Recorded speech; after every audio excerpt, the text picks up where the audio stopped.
Hello दोस्तों। साल भर पहले अगर आपको आपके पैसे फॉरेन भेजने होते, जैसे किसी की यूनिवर्सिटी फीस देनी होती या डॉलर डिनोमिनेटेड इनवॉइस सेटल करना होता, तो आप रुपी को लगभग 85.5 रुपीस पर डॉलर के रेट पे एक्सचेंज करते। आज वही डॉलर 94 रुपीस से थोड़ा ऊपर मिल रहा है, जिससे इंडिया के इंपोर्ट्स काफ़ी महंगे हो गए हैं। इसका इफेक्ट इलेक्ट्रॉनिक्स, इंपोर्टेड इंग्रेडिएंट्स वाली मेडिसिन और इवन एयरलाइन टिकट्स पे दिखता है, क्योंकि एविएशन फ्यूल भी महंगा हो गया है। इस सिचुएशन को काफ़ी लोग बस एक ऑयल स्टोरी जैसे देखते हैं।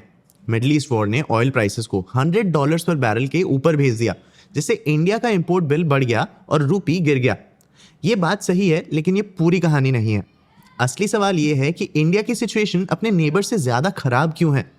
रुपी पहले से ही एशिया की सबसे वीक करेंसी थी। पिछले एक साल में ज़्यादातर एशियन करेंसीज डॉलर के अगेंस्ट स्ट्रांग हुए हैं। मतलब उन देशों के लिए डॉलर सस्ता हो गया, जिससे उनके सेंट्रल बैंक्स पर प्रेशर कम हुआ और इंपोर्ट सस्ते हुए। लेकिन इंडिया का सिचुएशन ऑलमोस्ट उल्टा था। रुपी 10% वीक हुआ और ये एशिया का सबसे खराब परफॉर्म करने वाला मेजर करेंसी बन गया। और ज़रूरी बात यह है कि ये वीकनेस काफ़ी हद तक वॉर के पहले से ही आ चुकी थी। कन्फ्लिक्ट फरवरी के एंड में स्टार्ट हुआ और तब तक रुपी 85.5 रुपीज से गिरकर 91 रुपीज हो चुका था। वॉर ने सिर्फ इस ट्रेंड को और तेज किया और रुपी को 4 हफ्ते से कम टाइम में 93 रुपीज के ऊपर पुश कर दिया। चार्ट में जो ऑलमोस्ट वर्टिकल लाइन दिखती है, वो एक मेजर शॉक के कारण इसी नोज डाइव को दिखाती है। तो इतना तो क्लियर है कि रुपी डिप्रिसिएशन का एक हिस्सा ऐसा है जो सिर्फ ऑयल शॉक से एक्सप्लेन नहीं होता, और वही हिस्सा पहले समझना जरूरी है। आज के इस वीडियो में हम रुपी के डिप्रिसिएशन के कारणों को समझेंगे। सबसे पहले हम ये समझेंगे कि एक्सचेंज रेट्स एग्जैक्टली काम कैसे करते हैं। फिर हम रुपी डिप्रिसिएशन के 4 मेजर कारणों को समझेंगे। एंड में हम रुपी के डिप्रिसिएशन से कुछ नंबर्स भी देखेंगे। मैं हूं आपका होस्ट देव, आप देख रहे हैं मार्केट्स बाय ज़ीरोधा हिंदी। चलिए शुरू करते हैं। सबसे पहले ये समझते हैं कि करेंसी एक्सचेंज काम कैसे करता है। जब भी इंडिया कुछ इंपोर्ट करता है, जैसे ऑयल, इलेक्ट्रॉनिक्स, गोल्ड, तो इंपोर्टर यानी इंडिया को डॉलर्स चाहिए होते हैं। इसके लिए रुपीस बेचने पड़ते हैं। ज़्यादा इंपोर्ट्स का मतलब ज़्यादा रुपी सेलिंग और रुपी वीक होता है। इसी का उल्टा तब होता है जब फॉरेन इन्वेस्टर्स इंडियन स्टॉक्स या बॉन्ड्स खरीदते हैं, तो वो रुपीस खरीदते हैं जो करेंसी को सपोर्ट करता है। आरबीआई इस मार्केट में स्टेबलाइजर का काम करता है।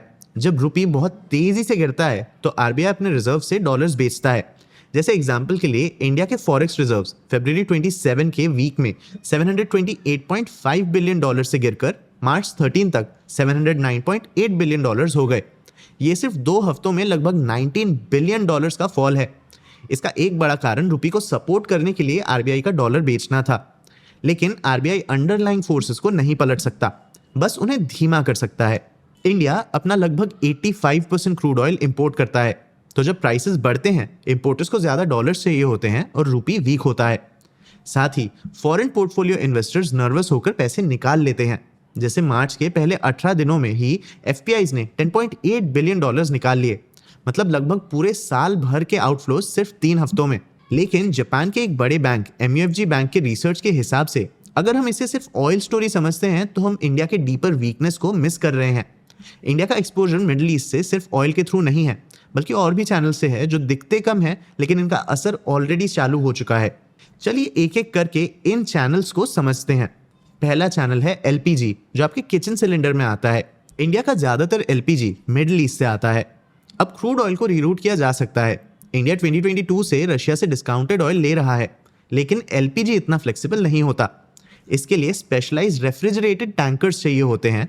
इसका ग्लोबल स्पॉट मार्केट भी छोटा होता है और इंडिया का इंपोर्ट इंफ्रास्ट्रक्चर गल्फ पर डिपेंडेंट है। दूसरा चैनल है नेचुरल गैस। इंडिया के एलएनजी इंपोर्ट्स का लगभग 60% स्ट्रेट ऑफ हॉर्मुज से आता है, और इसका भी ज़्यादातर हिस्सा एक ही कंट्री से आता है, और वो है कतर। एलपीजी की तरह ही एलएनजी को भी ऑयल जैसे आसानी से डाइवर्ट नहीं किया जा सकता। इंफ्रास्ट्रक्चर फिक्स्ड रिसीविंग टर्मिनल्स पर बेस्ड होता है और सप्लायर चेंज करने में कई महीने या साल लगते हैं। जब स्ट्रेट अनसेफ हो गया, पेट्रोनेट ने 3 मार्च को फोर्स मेज्योर इन्वोक किया। इसका मतलब है कि एक्स्ट्रा ऑर्डिनरी कंडीशंस की वजह से कॉन्ट्रैक्ट्स फुलफिल नहीं हो पा रहे थे। उसके बाद गेल ने इंडस्ट्रियल कस्टमर्स के लिए गैस रैशनिंग स्टार्ट कर दी। तीसरा चैनल सेकंड चैनल से लिंक्ड है। नेचुरल गैस यूरिया बनाने का एक मेन रॉ मटेरियल है। यूरिया इंडिया का सबसे वाइडली यूज्ड फर्टिलाइजर है।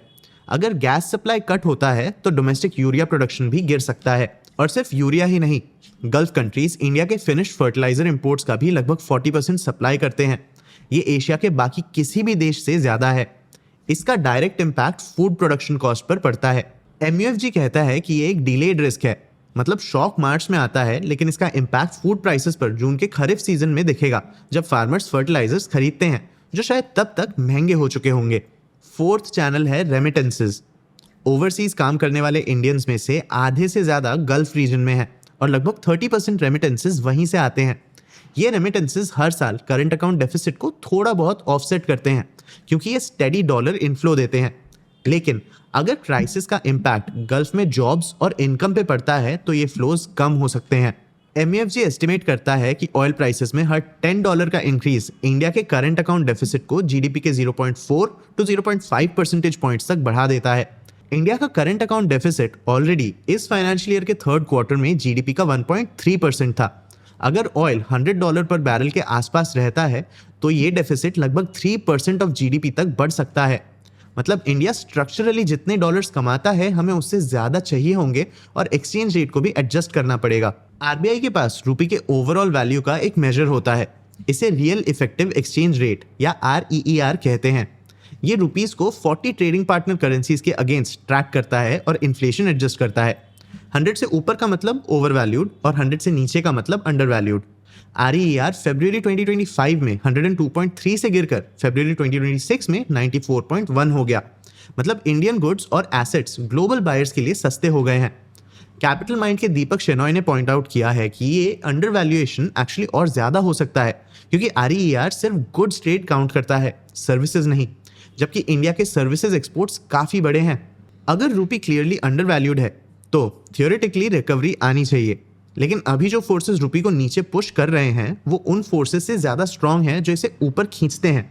नॉर्मली जब करेंसी इतनी गिरती है तो सेल्फ करेक्शन होता है, एक्सपोर्ट्स कंपिटिटिव हो जाते हैं, चीप वैल्यूएशन से कैपिटल वापस आता है और करेंसी रिकवर करती है।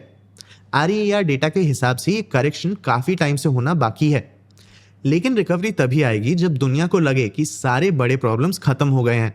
तब ऑयल प्राइसेस गिरेंगे और सप्लाई रूट्स नॉर्मल हो जाएंगे। अभी ये क्लियर नहीं है और क्राइसिस कितना चलेगा ये कोई प्रेडिक्ट नहीं कर सकता। अगर स्ट्रेट मई तक डिसरप्टेड रहता है तो इफेक्ट्स बढ़ते रहेंगे। हर वीक जब LPG सप्लाई लिमिटेड रहेगा तो हर फर्टिलाइजर प्लांट 65% कैपेसिटी पर ही चलता रहेगा। ये अलग अलग प्रॉब्लम्स नहीं हैं, ये सब एक ही डायरेक्शन में फ्लो कर रहे हैं। RBI का मार्च 2026 बुलेटिन भी ये मानता है कि उनके पास अभी सिचुएशन का पूरा पिक्चर नहीं है। उन्होंने लिखा है कि एनालिसिस फरवरी तक का डेटा कवर करता है और मिडिल ईस्ट कॉन्फ्लिक्ट का पूरा इंपैक्ट इंक्लूड नहीं करता। मार्च का डेटा आने पर ही एक्चुअल इंपैक्ट समझ आएगा। मतलब आसान शब्दों में, जो इंस्टीट्यूशन रुपी मैनेज करता है वो खुद कह रहा है कि मार्च में जो हुआ है उसका सबसे बुरा इंपैक्ट अभी फॉर्मली मेजर भी नहीं हुआ। इंडिया के वल्नरेबिलिटीज पहले से मौजूद थे, लेकिन वेस्ट एशिया क्राइसिस ने उन्हें और विजिबल कर दिया है। आपको क्या लगता है, ये चैलेंजेस और कब तक चलेंगे? क्या इंडियन रूपी का वैल्यूएशन वापस बढ़ पाएगा या ग्लोबल फोर्सेस इसे अभी भी कम करते रहेंगे?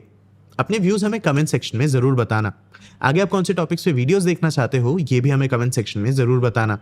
अगर ये वीडियो आपको इन्फॉर्मेटिव लगा तो इसे लाइक और शेयर जरूर करना। ऐसी और वीडियोस के लिए चैनल को सब्सक्राइब भी कर लेना। आज के लिए इतना ही, मिलते हैं अगले वीडियो में।